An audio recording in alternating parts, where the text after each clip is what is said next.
seja muito bem-vindo. Eu me chamo Suzana e nós somos o Tropa de Elite de Jesus. Aqui nós vivemos a maravilhosa graça e manifestamos o reino de Deus. Somos um ministério comprometido com a palavra, a sã doutrina e com a obra do reino que está em expansão para apressar a volta de Cristo. Para quem não conhece ainda, nós temos reuniões 100% online pela plataforma Zoom. São reuniões para homens, para crianças, jovens, adolescentes, mulheres, para famílias.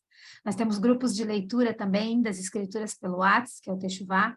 Temos encontros de ensino todas as terças, que é o que está acontecendo hoje, aqui o Efatá. Temos também live de oração, de maternidade, lives para as mulheres. Temos muitas coisas aí também acontecendo, muitas frentes acontecendo ao mesmo tempo, em prol do reino, para que você seja edificado e tenha sua vida transformada pelo Senhor. Amém? Esteja conosco, acesse nossas redes sociais. Nós vamos deixar todas as informações aqui na descrição do vídeo. Amém? Então tá, esse é o nosso terceiro encontro do estudo Graça e Reino da Paternidade ao Noivado. Então, você que está até aqui nesse momento, que chegou até aqui, glória a Deus. E hoje é um dia de muita alegria, porque você está amadurecendo no estudo. Hoje é um grande degrau aqui, e eu gostaria de começar declarando aqui Êxodo 31, do 2 ao 3. Assim disse o Senhor, eis que chamei pelo nome cada filho que está aqui, os enchi do Espírito de Deus, de habilidade, de inteligência e de conhecimento.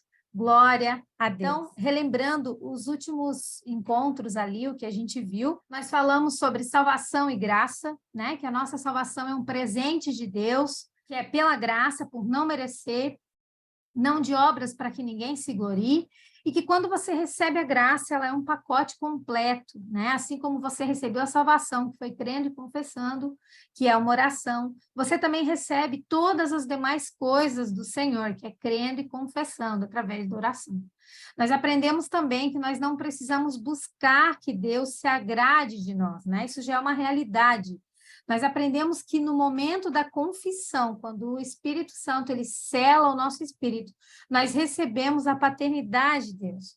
Aqueles que se redimiram de seus pecados pela obra de Jesus Cristo, eles são adotados como filhos de Deus. Como fala em João 1,12, contudo aos que receberam, aos que creram em seu nome, deu-lhes o direito de se tornarem filhos de Deus. Nós somos filhos de Deus. Isso é uma realidade e não tem retorno. A sua paternidade ela foi resolvida na obra redentiva. Um filho não precisa fazer nada. É o pai que faz tudo. É ele que cuida, ele que sustenta, ele que provê, ele dá direção, ele faz todas as coisas. Mas quando esse filho cresce, ele precisa ser preparado, ele precisa ser posicionado para um noivado. E sobre isso a gente vai começar a ver também. Mas antes, a gente precisa entender isso que se fala tanto, que é o tal de reino. O reino de Deus, reinar com Cristo. Hoje é uma introdução, tá? A gente não vai conseguir ver tudo hoje, ok? Mas a gente vai iniciar esse assunto hoje. Então, hoje a gente vai falar sobre o evangelho do reino. A gente já viu o significado da palavra evangelho, né? Então, evangelho é a boa notícia. Então, é sobre a boa notícia do reino. O reino, ele quer dizer governo. Então, a gente vai falar sobre o governo de Cristo. E aqui começa um grande divisor de águas, uma mudança em tudo que a gente já viu. Por quê? Porque a graça, a gente viu que é de graça, mas o reino, ele custa tudo. Ele é conquistado por obras. Mas como ou quando acontece esse reino? Como é que acontece isso? O que é esse reino, esse governo? Eu não sei se todo mundo sabe, mas esse reino aqui que a gente está falando, né? É o reino milenar. É o governo de Cristo na era milenar, aqueles 1000 anos que virão, né? Já existe, mas virão. Apocalipse 20, versículo 6 diz, felizes e santos os que participam da primeira ressurreição. A segunda morte não tem poder sobre eles. Serão sacerdotes de Deus e de Cristo. Reinarão com ele durante 1000 anos. Deus sempre quis habitar no meio do seu povo. Então, vamos lá. Vou dar uma resumida aqui. Voltando no tempo. Deus fez uma aliança com Abraão, certo? Lá em Gênesis 12, do 1 ao 2, ele diz: Ora, disse o Senhor a Abraão, sai da tua terra, da tua parentela, sai da casa do teu pai, vai para uma terra que eu vou te mostrar, e de ti eu vou fazer uma grande nação, te abençoarei e engrandecerei o teu nome. Então, desde Noé, começou-se a habitar a terra, com uma nação aqui, uma nação aqui, uma nação aqui, uma nação aqui. Nessa nação aqui tinha Abraão. Deus olhou para aquele povo, olhou para aquele homem e disse, eu quero esse homem. Deus separou esse homem e disse, desse homem aqui eu vou fazer uma nação para mim. Então, através de Abraão, gerou um novo povo. Tinha povo aqui, povo aqui, povo aqui. Não era de Deus. Esse homem aqui gerou um povo e Deus escolheu esse povo aqui para ser dele. Esse é o povo de Deus, ok? De Abraão fez uma nação, um povo. Esse era o povo de Deus. Então, existiam vários povos, tribos, nações, vários homens, mas Deus, naquele momento, escolheu Abraão. A partir de Abraão se iniciou os seus escolhidos. Quando Deus enviou Jesus, foi para a remissão dos pecados, para a salvação desse povo. Todas as outras populações, as outras nações não seriam alcançadas por meio de Cristo, ok? Era do povo de Deus. Os gentios não entrariam nisso. Gentio era todo o povo que não era o povo de Deus, né? Mas Jesus morreu e ressuscitou por todo aquele que nele crê. Amém? A Bíblia diz isso em João 1, 11 e 12. A Bíblia diz que ele veio para o que era seu, mas os seus não o receberam. Mas todos quantos o receberam, deu-lhes o poder de serem feitos filhos de Deus, a saber, aquele que crê no seu nome. Por quê? Porque o próprio povo de Deus, quando Jesus veio à terra, que era Israel, o rejeitou. E daí, o que aconteceu naquele período? Veio uma mulher, que era aquela mulher cananeia, ou Ciro-fenícia. O que é isso? Uma mulher que não era do povo de Deus, uma mulher de um outro povo. Ela não era desse povo, ela se prostrou diante dele, chamando ele de senhor, chamando ele de dono. Lembra que a gente aprendeu sobre o que é ser dono, né? Que é ser senhor, que é dono. E aí ele fala assim, não é bom pegar o pão dos filhos e deitá-lo aos cachorrinhos. Ele fala isso lá em Mateus 25, 26. Que ainda é bem polêmico esse versículo, né? Mas ele está dizendo assim, ó, eu sou Deus do povo de Israel, não de você, não de outro povo. Eu não posso ser Deus de você, mas ela demonstra fé para ele, né? Ela diz para ele que ela crê que ele também pode ser dono dela, pode ser senhor dela. E ele derrama graça sobre ela. Estou resumindo aqui, mas a gente vai voltar nesse assunto mais para frente e vai ver mais detalhes, tá? Mas eu quero dizer para você que nesse momento que aquela mulher que não era do povo de Deus chegou até ele, demonstrou fé, quando o povo dele não demonstrou, então ele permitiu que ela fosse salva por ele. Nesse momento abriu-se uma janela, um riacho, um montante, uma graça, né? Para todo aquele que nele crê. Então, todo aquele que nele crê não precisa perecer, pode ter a vida eterna através de Cristo Jesus. Amém? Então, o propósito eterno, o propósito central e eterno de Deus é o retorno de Jesus à Terra. Para quê? Para estabelecer o seu reino sobre todas as nações e reinar com o seu povo. E isso vai acontecer. Amém? Isso vai acontecer. O propósito de Deus sempre foi ter o seu povo vivendo unido a Ele, andando em seus caminhos. A gente sabe que o povo se perdeu, mas o propósito dele é ter o seu povo. Êxodo 29, 45 diz, e habitarei no meio dos israelitas e lhes serei o seu Deus. Apocalipse 21, 3, vê, desde o começo da Bíblia até o final. Deus habitará com eles, eles serão um povo de Deus e Deus mesmo estará com eles. Eis o tabernáculo de Deus com os homens, né? Então, no fim dos tempos, que tempo? No tempo determinado por Deus, né? A gente não sabe exatamente qual é o tempo, a gente tem alguns sinais que a gente também vai ver, mas é o tempo determinado por Deus.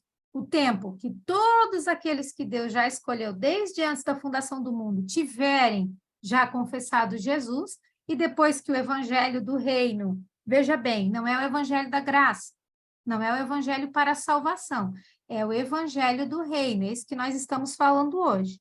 No tempo em que o evangelho do reino for pregado a todas as nações, então Cristo voltará. Amém?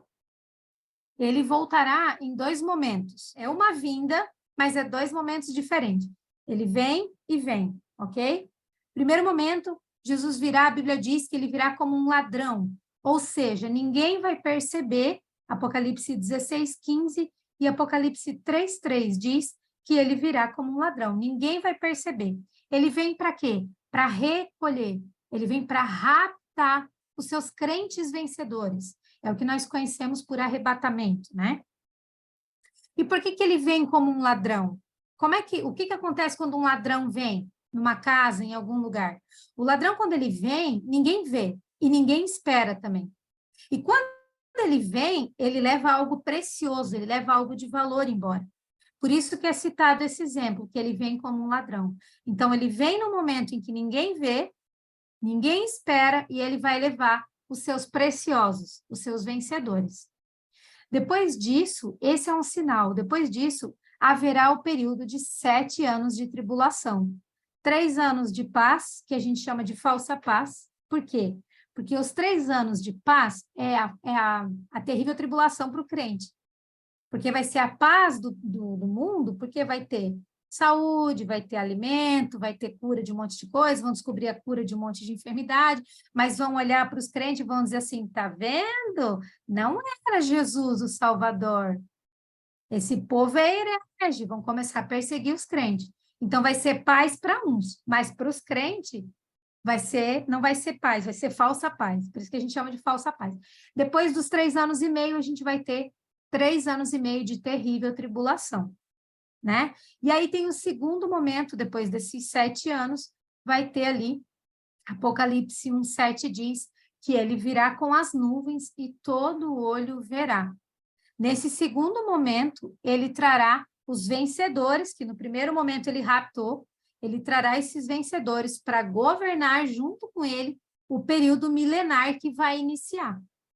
Tudo isso a gente vai ver de novo, passo a passo, ok? Então, aquelas pessoas que confessaram Jesus, que estão salvas, mas que não negaram a si mesmas, a gente viu no encontro passado, não tomaram sua cruz, né, para seguir a Jesus. Essas pessoas certamente não estarão com a sua alma pronta, né, para esse momento da volta de Jesus. Lembra da salvação da alma, que tem que estar completa? Então, essas pessoas, elas certamente serão governadas por aquelas que já venceram esse processo. E agora elas terão 1000 anos para negar a si mesmas. Aquilo que não estão fazendo agora, nesse momento, no período da graça em que nós vivemos, se não fazer agora, vai fazer no milênio, porque vai ter que fazer, né? E isso é o governo de Cristo no reino milenar. E você precisa decidir se você quer governar com Cristo ou ser governado. Se você quer negar a si mesmo agora, ou se vai esperar para negar depois no milênio. Período milenar é um período de recompensa para alguns e de disciplina para outros. Porque disciplina é para filhos, para quem não cresceu ainda, não amadureceu. E aqui, nesse momento do milênio, a noiva já casou. A gente vem falando da noiva, no período do milênio, a noiva já casou. Ele veio buscar ela e ninguém viu. O nosso propósito é sermos imagem e semelhança de Jesus. O propósito de Jesus é ter a sua santidade manifestada em nós. Lá atrás, lá na eternidade, antes de Adão, Deus já sabia tudo o que ia acontecer. Ele combinou com o Senhor Jesus todas as coisas. O Senhor Jesus se propôs a vir em forma de homem e se sacrificar por nós. E ele também se propôs a vir e nos refazer, nos preparar para o nosso Deus Pai. Então, nesse período milenar, ele vai nos trazer de volta a essa santidade.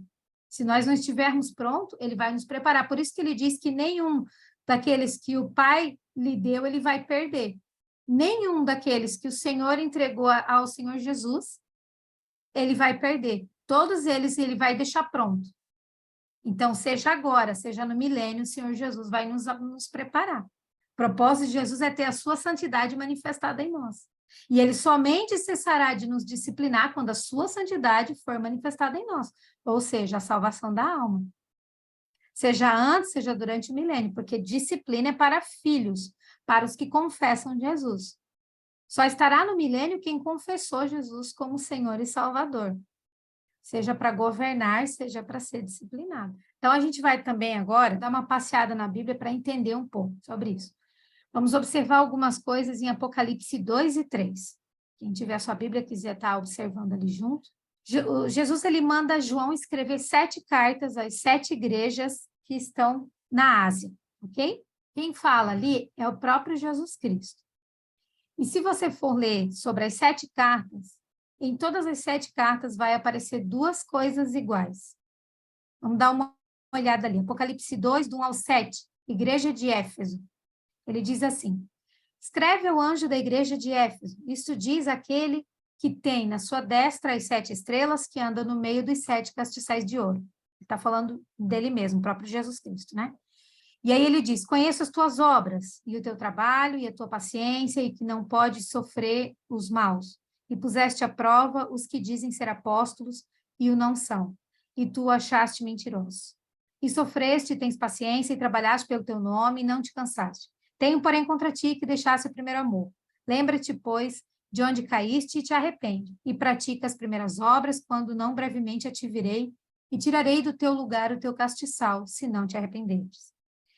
Tens, porém, isto, que odeias as obras dos nicolaítas, as quais eu também odeio. Quem tem ouvidos, ouça o que o Espírito diz à igreja. Ao que vencer, dar-lhe-ei a comer da árvore da vida que está no meio do paraíso de Deus. Ele diz, escreve ao anjo da igreja. Aqui a palavra anjo vem do grego ádilos, a gente também já aprendeu sobre isso, né? Que quer dizer mensageiro. Então, aqui ele usa o mesmo termo, escreve o mensageiro da igreja. Apocalipse 2, do 8 a 11, é a igreja de Esmirna. E ele diz ali também, e o anjo da igreja em Esmirna escreve, isto diz o primeiro e o último que foi morto e reviveu. Conheço as tuas obras e a tribulação e pobreza, mas tu és rico, e a blasfêmia dos que se dizem judeus, e não são, mas são a sinagoga de Satanás. Nada temas das tuas coisas que has de padecer. Eis que o diabo lançará algum de vós na prisão para que sejais tentados, e tereis uma tribulação de 10 dias. Ser fiel até a morte e dar-te-ei a coroa da vida. Quem tem ouvidos, ouça o que o Espírito diz à igreja. O que vencer não receberá o dano da segunda morte. E aí a gente tem a igreja de Pérgamo, Apocalipse 2, 12 ao 17. A gente não vai ler tudo para ganhar tempo, mas a gente vai localizar os textos. A gente corre ali para o versículo 13, ele diz assim, conheço as tuas obras, onde habitas, etc, etc. A gente vai para o 17, ele diz, ao que vencer, darei de comer o maná escondido, tarará, tarará. A gente vai para Apocalipse 2, 18 a 29, igreja de Tiatira, versículo 19 diz, conheço as tuas obras, etc, etc. Versículo 26, e ao que vencer e guardar até o fim. Igreja de Sardes, Apocalipse 3, 1 a 16. Versículo 1, conheço as tuas obras, etc, etc. Versículo 5, ele diz o que vencer, tarará, tarará. Igreja de Filadélfia, Apocalipse 3, do 7 ao 13. Versículo 8, conheço as tuas obras, tarará, tarará. Versículo 12, ao que vencer. Igreja de Laodiceia, Apocalipse 3, 14 ao 22. Versículo 15 diz, conheço as tuas obras. Versículo 21, ao que vencer, tarará, tarará, tarará. Então, nas 7 cartas se repete, conheço as tuas obras e ao que vencer. Jesus, ele está dizendo que as suas obras determinam se você é vencedor ou não. Pelas suas obras, Jesus vai dizer se você é um crente vencedor ou não. O que significa ser um vencedor? Significa ser um crente que vai reinar com Cristo, vai governar com Ele.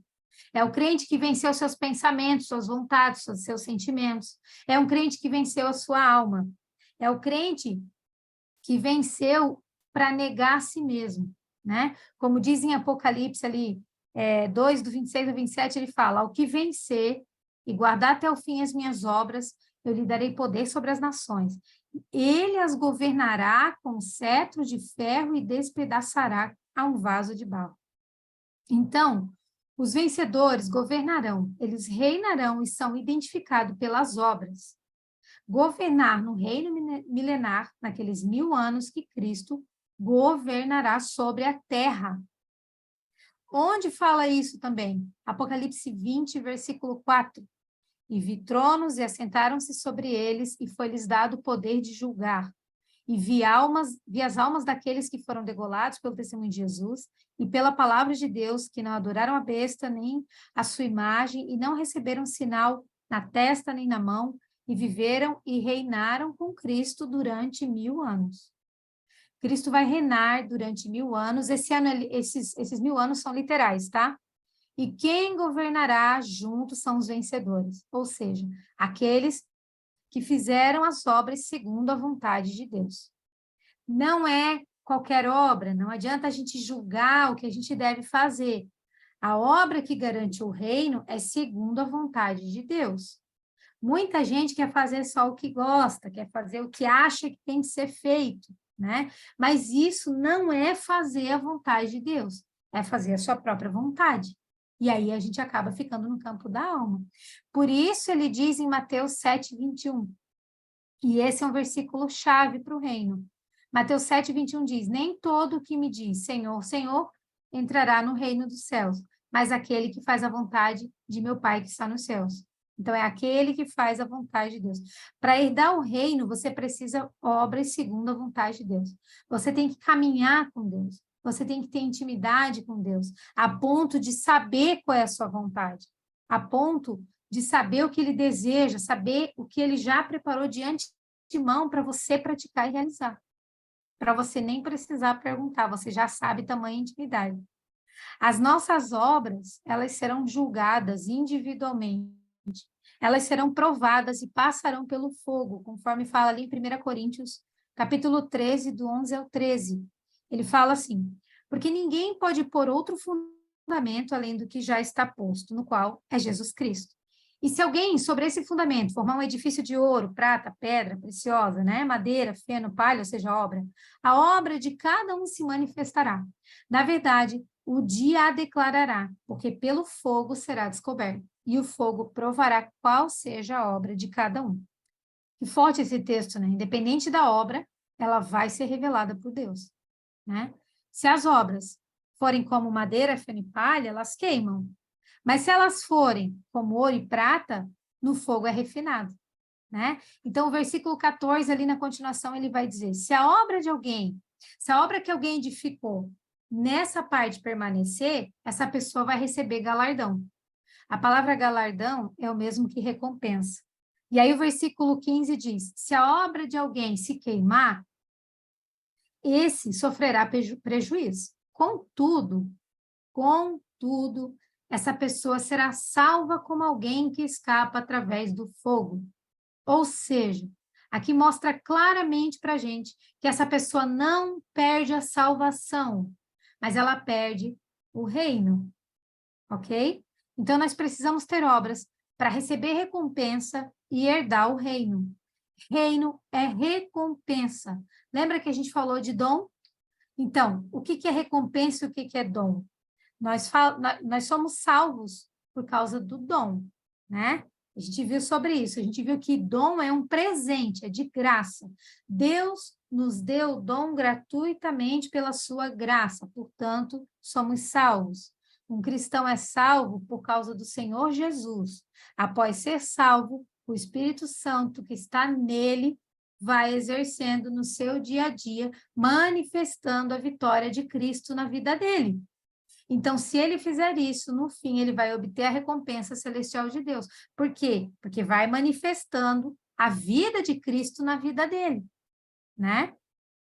Se a pessoa faz isso, ela vai transformando a vida dela, vai tendo a transformação, vai tendo a mudança na vida dela. Quando alguém crê em Cristo, ela recebe o presente, o dom. Quando alguém crê em Cristo e segue a Cristo, ela recebe a recompensa, o galardão, a transformação na vida. Ela passa a exercer a mudança, as obras, né, através de Cristo Jesus na vida dela. A recompensa ela é obtida por meio da fidelidade e das obras, das boas obras, e é para os cristãos. A recompensa ela diz respeito ao relacionamento entre nós e o Espírito Santo, depois que a gente é salvo. Então, há um grande engano, né, em muitas denominações, em muitos grupos religiosos, que as pessoas elas pensam que a salvação é a única coisa que existe, né? As pessoas acham que se a pessoa as pessoas acham que reino e vida eterna é a mesma coisa, que reino e salvação é a mesma coisa. E nesse momento, elas acham que perde a salvação, que reino perde, então perde vida eterna, e fica essa confusão. Mas há uma distinção muito clara na Bíblia, né? E a gente precisa ter esse entendimento para poder ter uma vida clara em Cristo Jesus também. Uma pessoa, ela pode perder o reino, mas ela não perde a vida eterna. Ela pode perder a recompensa, mas ela não perde o dom, porque uma coisa é a parte do homem, outra coisa é a parte de Deus. A Bíblia faz distinção entre a parte de Deus e a parte do homem, né? Uma parte é a salvação dada por Deus, a outra parte é a glória do reino milenar, é a luta que a gente tem o esforço, como o versículo diz, né, de Mateus 11:12, que o reino é conquistado pelo esforço, o esforço que a gente tem que fazer. Ser salvo não tem absolutamente nada a ver com as obras da pessoa. Assim que uma pessoa crê no Senhor Jesus, ela é salva. Mas após a sua salvação, Deus imediatamente coloca a segunda etapa diante dela. Além da salvação, existe para ela uma recompensa, né? Hoje, no tempo da graça, Deus não vai salvar uma pessoa porque ela é digna. Deus salva os indignos, porque não merece. Mas no futuro, Deus não vai recompensar um cristão que não mereça. Deus vai recompensar aqueles que foram transformados, aqueles que têm obras, né? Sem a fé, o homem não pode ser salvo, porque você tem que crer para ser salvo. E sem obras, o homem não pode ser recompensado. Amém? A Bíblia tem muitos versículos também sobre recompensa desde o Antigo Testamento, né? Tem, por exemplo, 2 Crônicas, capítulo 15, versículo 7, que diz: Mas sedes fortes e não desfaleçam as vossas mãos, porque a vossa obra terá recompensa. Isaías 62:11 também diz: Eis que o Senhor fez ouvir até as extremidades da terra essas palavras. Dizei à filha de Sião: Eis que vem teu Salvador, e vem com ele a tua recompensa, e diante dele o teu galardão. Amém? Então, salvação é você ser livre da condenação. E reino é governar, é reinar com Cristo durante 1000 anos. 2 Coríntios 5:10 diz: Porque todos devemos comparecer ante o tribunal de Cristo, para que cada um receba segundo o que tiver feito por meio do corpo, ou bem ou mal. Nós vamos comparecer diante do tribunal de Cristo, pois todos compareceremos perante o tribunal de Deus, conforme fala Romanos 14:10 também. Não é o mesmo que o julgamento do trono branco, isso a gente também tem que ter muito certo e separado dentro de nós. Trono branco vai julgar os ímpios, ok? Todas as pessoas que não confessaram a Jesus, que na verdade vai ser para anúncio de sentença apenas, né? Tribunal de Cristo é o tribunal do nosso Senhor, do nosso dono. E ele vai julgar as nossas obras, tudo que nós realizamos nesse período. Então, as nossas obras, ele vai julgar num momento. E são as obras somente de quem confessou Jesus. O nosso dono vai confessar as obras de quem ele pertence a ele. Quem não é, vai para o trono branco depois. Ah, Suzana, então as obras de quem nunca confessou Jesus, como é que vai ser?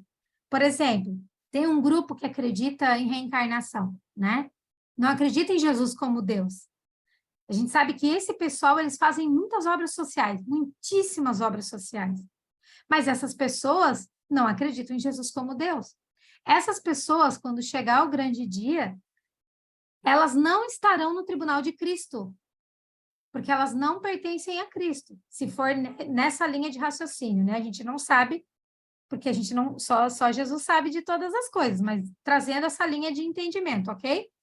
Essas não são consideradas obras, as obras sociais que as pessoas fazem sem pertencer a Cristo Jesus, né? Somente serão julgadas obras de quem confessou Jesus, ok? Ele julga as obras dos seus. E para que a gente vai ser julgado ali? Para receber segundo o que tiver feito, como diz ali em 2 Coríntios 5:10. Cada um receba segundo o que tiver feito por meio do corpo, ou bem ou mal. Veja bem, esse tribunal não tem nada a ver com salvação. porque a salvação já aconteceu, lembra? Pela graça. Esse tribunal de Cristo é para o reino, para a posição no reino. É o julgamento daqueles que já são de Cristo. Amém? Vamos analisar outro texto aqui, Mateus 25, a partir do versículo 14 até o 30, a parábola dos talentos. E também será como um homem que, ao sair de viagem, chamou seus servos e confiou-lhes os seus bens. A um deu 5 talentos, outro 2 e outro 1. A cada um de acordo com a sua capacidade. Em seguida, partiu de viagem. O que havia recebido 5 talentos saiu imediatamente, aplicou e ganhou mais 5. Também o que tinha 2 talentos ganhou mais 2. Mas o que tinha recebido 1 talento saiu, cavou um buraco na terra e escondeu o dinheiro do seu senhor. Depois de muito tempo, o senhor daqueles servos voltou e acertou as contas com eles. O que tinha recebido 5 talentos trouxe outros 5 e disse: o senhor me confiou 5 talentos, veja, eu ganhei mais 5. O senhor respondeu: muito bem, servo bom e fiel, você foi fiel no pouco e eu porém sobre o muito. Veja, venha e participe da alegria do seu senhor. Veio também o que tinha recebido 2 talentos e disse: o senhor me confiou 2 talentos, veja, eu ganhei mais 2. O senhor respondeu: muito bem, servo bom e fiel, você foi fiel no pouco, eu porei sobre o muito. Venha e participe da alegria do seu senhor. Chegando também o que receberam 1 talento, disse: senhor, eu te conhecia, que és um homem duro, que ceifas onde não semeaste, junto onde não espalhaste, por isso eu tive medo, saí e escondi o seu talento no chão, veja, aqui está o que lhe pertence. O senhor respondeu: servo mau e negligente, você sabia que eu colho onde não plantei e junto onde não semeei? Então você devia ter confiado meu dinheiro aos banqueiros, para que, quando eu voltasse, recebesse de volta com juro. Tirem o talento dele, entregue ao que tem 10. Pois a quem tem mais será dado e terá em grande quantidade. Mas a quem não tem, até o que tem será tirado. E lancem fora o servo inútil nas trevas exteriores, onde haverá choro e ranger de dentes.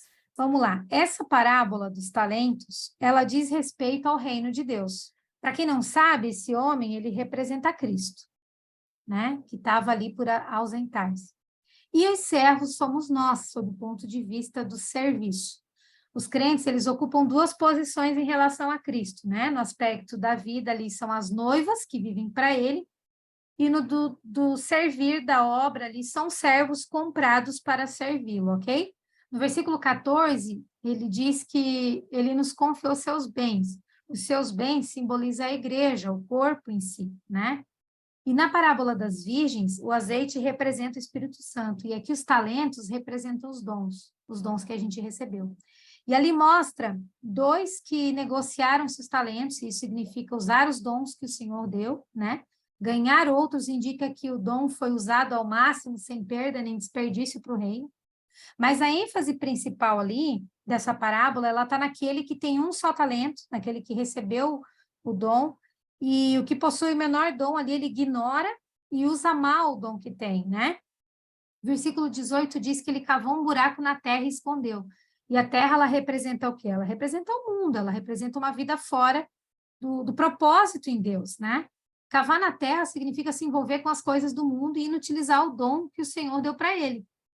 Isso é desperdiçar sob o disfarce de certas desculpas, de inventar pretexto para não usar o dom. Então, na sequência, o texto mostra que o Senhor voltou, acertou as contas com eles.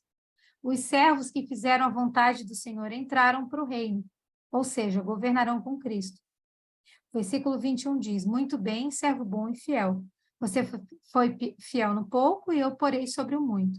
Venha e participe da alegria do seu Senhor. O pouco é a obra do Senhor agora, esse tempo, né? A palavra sobre se refere à autoridade de governar num reino vindouro.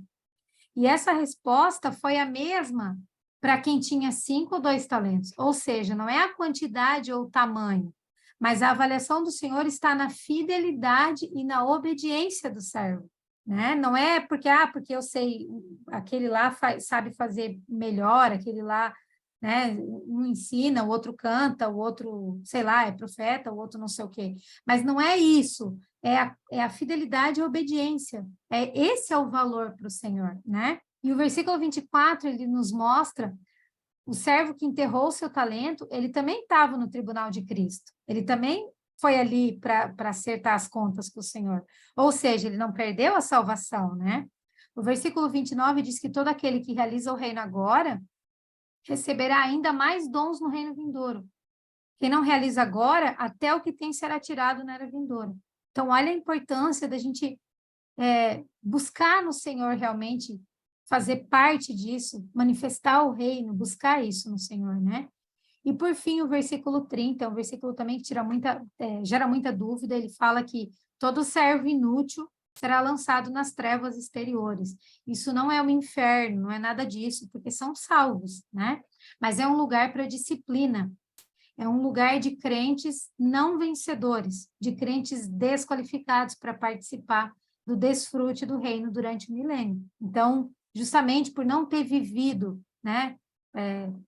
Não ter vivido por meio de Cristo uma vida vencedora agora, por não ter vencido a sua alma, por não ter aberto mão da sua vida pela vida de Cristo, no milênio, os crentes vencedores estarão com Cristo na glória, né, resplandecente do reino, e esses estarão nas trevas exteriores.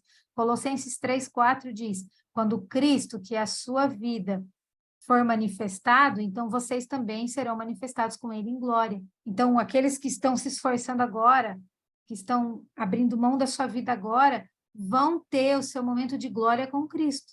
E os crentes derrotados sofrerão disciplina nas trevas exteriores. As trevas exteriores são as trevas do lado de fora da glória resplandecente da manifestação do reino de Deus.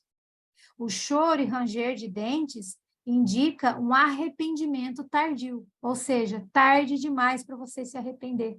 E aí vai haver choro e ranger de dentes. O reino, ele é conquistado por obras. Mateus 11:12 diz que desde os dias de João Batista até agora o reino dos céus é tomado por esforço e os que se esforçam se apoderam dele.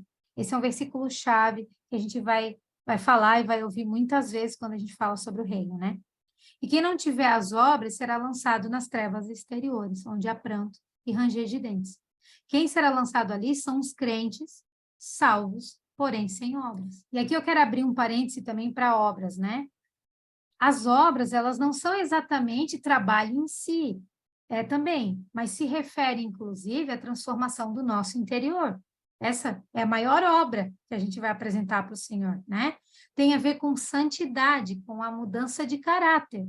Por isso, as vestes apontam para obras de santidade. Isso também é obra. Obra é exterior e interior. O que eu faço e quem eu sou. Efésios 2:8-10 diz que porque pela graça você é salvo mediante a fé, isso não vem de vós, é dom de Deus, não de obra para que ninguém se glorie, pois somos feitura dele, criado em Cristo Jesus, para boas obras, as quais Deus de antemão preparou para que andássemos nela. Boa obra é o cumprimento da vontade de Deus. No livro de Mateus, no capítulo 16, a partir do versículo 24, Jesus está ensinando que o discípulo de Cristo, ele deve levar a sua cruz, ou seja, o reino de Deus é tomado por esforço, deve levar a sua cruz. E no versículo 27, ele diz, porque o Filho do Homem há de vir na sua glória de seu Pai com seus anjos, e então retribuirá a cada um conforme as suas obras. A palavra obra aqui, ela é diferente de alguns outros lugares na Bíblia que está escrito obra. A palavra aqui, ela é modo de agir, é a nossa prática, está mais relacionado com o nosso caráter, com a nossa conduta. Então, não é só fazer, é principalmente ser, né? Em Lucas 6, do 32 ao 36, por exemplo, também mostra uma obra. Ele fala assim, se amais os que vos amam, qual é a vossa recompensa? Ou seja, que transformação você vai ter amando quem te ama? Qual é a dificuldade? Qual é o esforço? Se o reino é tomado por esforço, qual é o esforço que você tem de amar quem te ama? E aí ele diz, porque até os pecadores amam quem ama eles. Se fizerdes o bem aos que vos fazem o bem, qual é a vossa recompensa se até os pecadores fazem isso? E se você empresta aquele que você espera receber, qual é a vossa recompensa? Também os pecadores emprestam aos pecadores para receber outro tanto. E aí ele dá a chave aqui, ó. Amai, porém, os vossos inimigos. Fazei o bem, emprestai, sem esperar nenhuma paga.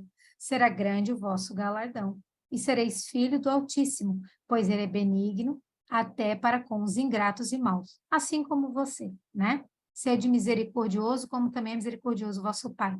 Então, a sua obra é ser imagem e semelhança de Cristo. E aí ele fala assim, ame os vossos inimigos, porque aí você vai ser igual ao seu Pai. Aí você vai ser imagem e semelhança de Jesus. Mostra o que é obra, né? E mostra que tem recompensa, que daí vai ser grande o seu galardão. Amar o inimigo, por exemplo, é a obra. Né? Fazer isso você terá recompensa, porque você vai ser imagem e semelhança de Cristo. Nenhuma passagem da Bíblia menciona que alguém tem que amar o inimigo para receber vida eterna.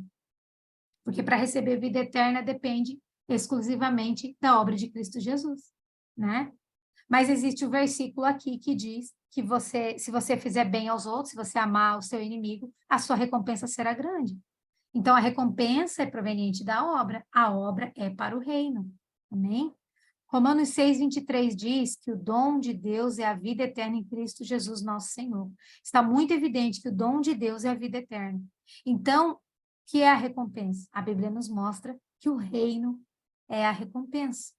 O reino dos céus é mencionado 2 vezes nas bem-aventuranças também. Em Mateus 5, no final o Senhor diz, bem-aventurado sois quando por minha causa vos injuriarem e perseguirem, mentindo, disserem todo mal contra vocês. Alegrai-vos e exultai, porque é grande o vosso galardão.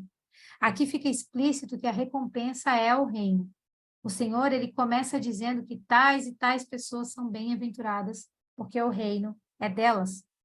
Mateus 16, 27 a 28 diz, porque o Filho do Homem há de vir na glória do seu Pai com seus anjos, então retribuirá cada um conforme suas obras. A recompensa do reino tem por base a obediência do homem. Quem não for fiel enquanto viver na terra, não perderá a vida eterna, mas perderá o reino. Quando chegar o tempo da vinda de Cristo, muitos não entrarão no reino. É o que se percebe em Mateus 7, 21. Porque ele diz, nem todo aquele que diz Senhor, Senhor entrará no reino, mas apenas aquele que faz a vontade do meu Pai. Na sequência, no versículo 22 e 23, ele nos explicou isso. Haverá muitos, não apenas um ou dois, que não farão a vontade de Deus. Muitos naquele dia, ele diz, me dirão, Senhor, Senhor, não foi em teu nome que profetizamos, em teu nome expulsamos o demônio, em teu nome fizemos muitos milagres? E então lhes declararei, nunca vos conheci, afastem-se de mim os que praticam iniquidade. O Senhor Jesus, ele nos diz que o que ocorrerá diante do trono do julgamento dele. Ele diz, naquele dia, então ele está falando do futuro, né, no dia do julgamento. Naquele dia, diante do Senhor, muitos dirão, nós não profetizamos no teu nome, não foi em teu nome que expulsamos demônio, não foi em teu nome que fizemos milagres. E uma só frase a gente observa que eles falaram em teu nome 3 vezes. Isso aponta para pessoas que pertencem ao Senhor Jesus e que se julgam ser íntimos. O fato de dizerem Senhor, Senhor, prova que a posição delas é de cristão, porque só chama Jesus de Senhor aquele que é cristão. Então, não apenas dizem que profetizam, expulsam demônios, fazem milagres, mas isso eles fazem em nome de Jesus, né? A menção em teu nome 3 vezes mostra o relacionamento delas com o Senhor. Ao menos essas pessoas se achavam íntimas. Mas aí, Jesus vem e diz, nunca os conheci. E por não compreenderem o significado dessas palavras, muitas pessoas acham que essas pessoas aqui não são salvas. Mas, na verdade, não é isso. Porque se elas não fossem salvas, elas não estariam chamando Jesus de Senhor, né? Porque a gente sabe que é só quem confessa Jesus que chama ele de Senhor. Se não fizermos a vontade de Deus, mas em vez disso, a gente ficar fazendo obra de acordo com a nossa própria vontade, a gente ficar perdendo os nossos dias, se perdendo nas distrações, nós seremos considerados iníquos e seremos excluídos do reino. Não importa o quanto uma pessoa faça, se a pessoa não tiver feito a vontade de Deus, isso é ruim segundo o próprio Deus. Porque não vale nada, é a obra de palha, conforme a gente leu. É ruim segundo os princípios de Deus. O que são os princípios? São a palavra de Deus. E o que é a palavra de Deus? É a vontade de Deus. Então, fazer, sem estar de acordo com a palavra de Deus, com a vontade de Deus, é palha. E se você não estiver fazendo a vontade de Deus, não importa o que você faça, o Senhor Jesus vai dizer, é iníquo. É iníquo.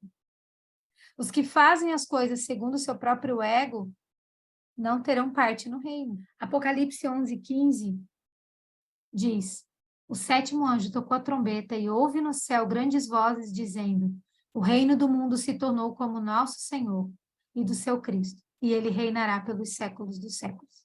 Esse versículo nos mostra que o reino de Cristo começa com o toque da trombeta no sétimo anjo. Quando o anjo começar seu reino, alguns entrarão no reino. Alguns receberão o reino. Muitos outros não. Alguns entrarão no reino de Cristo. Muitos outros vão ficar lá no pranto e ranger de dentes. Não estarão prontos para entrar. Portanto, nós precisamos correr, nos esforçar para a gente estar pronto para reinar com Jesus. E isso depende do nosso esforço hoje. A paternidade de Deus, ela é para salvação. O noivado é para reinar com Cristo. É somente a noiva que tiver de vestes nupciais, que tiver pronta para o casamento, é que vai entrar com o noivo. Mas isso a gente vai ver melhor mais para frente. Amém? Glória a Deus.